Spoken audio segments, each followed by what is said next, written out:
우리에게 주시는 하나님 말씀은 신약성경 골로새서 2장 16절부터 23절까지의 말씀입니다.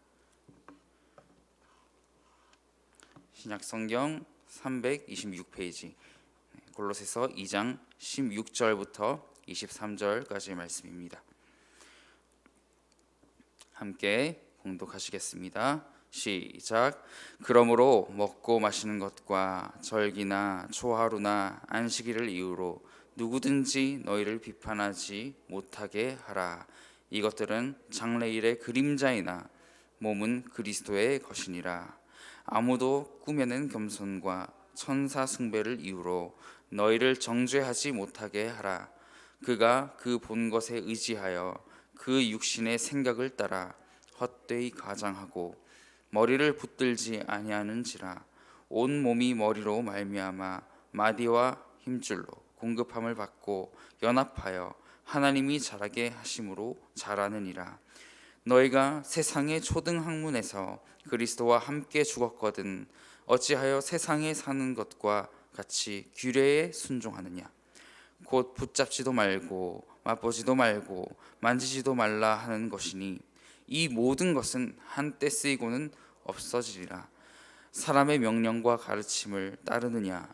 이런 것들은 자의적 숭배와 겸손과 몸을 괴롭게 하는 데는 지혜 있는 모양이나 오직 육체에 따르는 것을 금하는 데는 조금도 유익이 없느니라.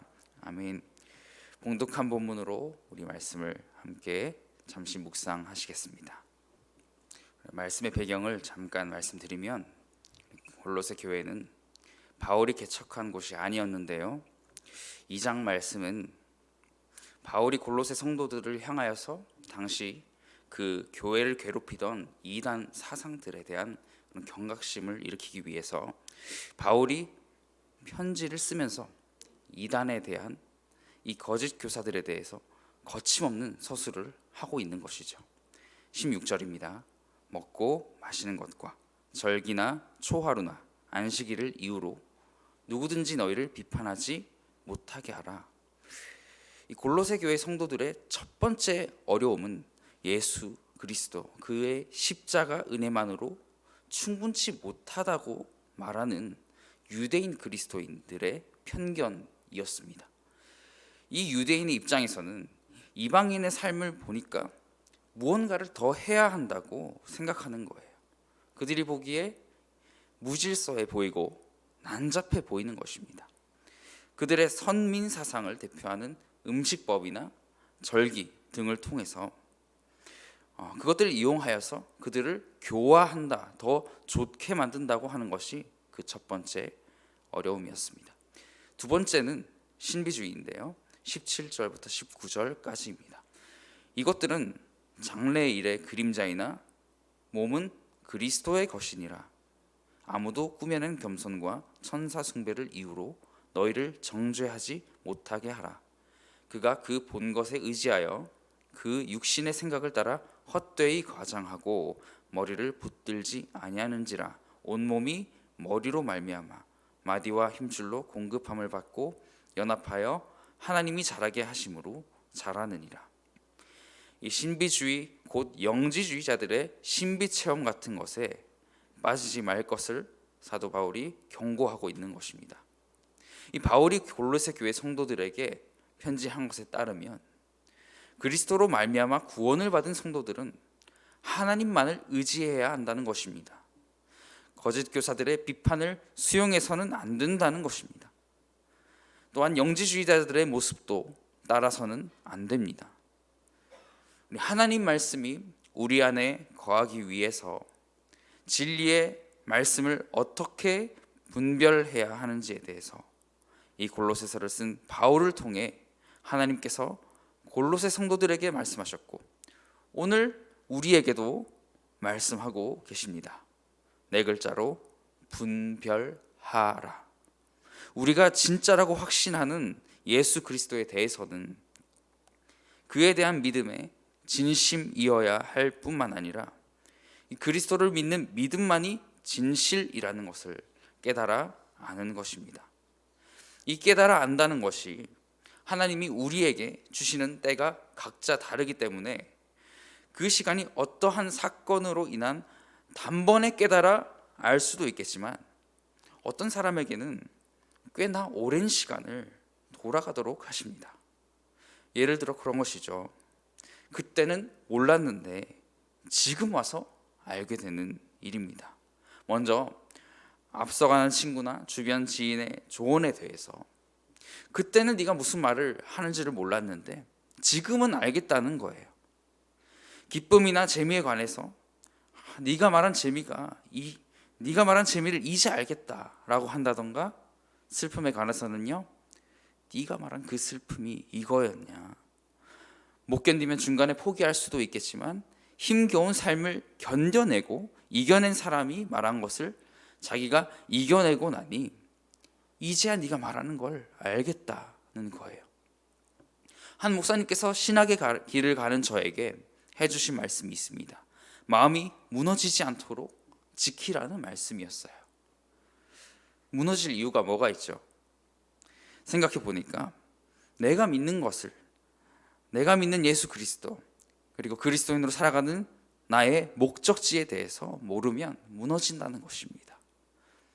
믿음을 가진 그리스도인이 하는 경주는 세상의 경주와는 달리 그 종착지가 보이지 않는 것만 같지만 그래도 달려가는 것을 의미합니다. 무엇으로요? 믿음으로요. 이 사실이 말이 안 되게 느껴진다면 우리 하나님 아버지와 영혼의 상담이 필요할 것입니다. 사랑하는 성도 여러분, 주님과의 관계가 이런 것입니다. 하나님, 왜 나에게 이런 상황을 허락하셨습니까? 무슨 이유입니까? 이러한 질문들의 반복은 단순히 내가 처한 이 상황이 불평스럽다는데 그치는 경우가 많습니다. 그래서 진짜 속을 시원하게 뚫을 만한 올바른 해답을 찾기까지 오래 걸린다는 것이죠. 직접 살아내지 않고는 찾기가 어려운 것입니다. 그러나 상황에 대한 불평을 다시 내 삶의 감사로 바꿀 수 있다면 어떨까요? 모두가 하지 못할 때 내가 하면 어떨까요? 이미 성도 여러분이 이 자리에 나와서 또는 각자의 계신 곳에서 하루를 시작하시면서 남들이 잘 하지 않는 것을 하고 계시고, 또한 하나님이 계속해서 함께 하심을 기억하시는 구리지구촌 교회 성도님들 되시기를 바랍니다. 하나님과 나는 어떤 관계일까요? 그리스도인은 무엇일까요? 그분과의 관계에 있어서 우리의 내면이 달라지기를 소망합니다. 불안했던 과거도, 달라지지 못했던 내 삶도 달라지기를 소망합니다. 하나님과 나의 관계, 그 실상을 사실은 아는데도 모른 척 놓쳐버리고 잡지 않으면, 그 순간순간 잡지 않으면 수많은 오늘 골로새 교회 성도들이 겪었던 어려움처럼 그 수많은 거짓된 영에 사로잡혀서 헛되고 아무 의미 없는 시간들을 흘려보내고는 한다는 것이에요. 이 시간이 왜 주어졌을까요? 하나님이 왜 우리에게 이른 아침부터 이 말씀을 묵상하도록 허락하실까요? 진리의 영을 올바로 분별하기 위해서입니다. 어디로부터요? 수많은 가짜들로부터요.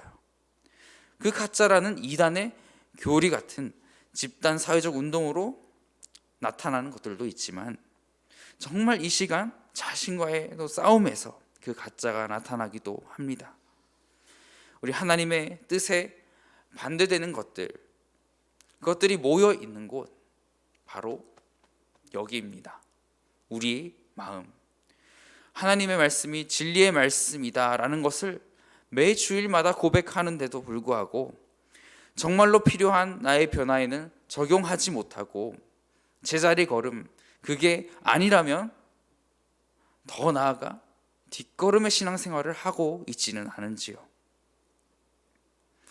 혹은 세상의 지식이 하나님 말씀보다 앞서서 우리 22절 말씀과 같이 한때 쓰이고 없어지는 것을 붙들고 있지는 않습니까? 22절을 함께 읽어보겠습니다. 시작. 이 모든 것은 한때 쓰이고는 없어지리라. 사람의 명령과 가르침을 따르느냐. 이런 것들은 자의적 숭배와 겸손과 몸을 괴롭게 하는 데는 지혜 있는 모양이나 오직 육체 따르는 것을 금하는 데는 조금도 유익이 없느니라. 사랑하는 성도 여러분, 그리스도인으로 살아간다는 것은 겉사람의 화려함이 아니라 속사람의 온전한 변화입니다. 우리 하나님은 정말 달라지지 않을 것 같은 나 자신, 오래도록 붙잡혀 있는 가정의 불화, 부부간의 불화, 형제간의 불화, 인간관계 갈등, 그 모든 것을 푸시는 분이심을 믿는 그것이 가장 중요합니다.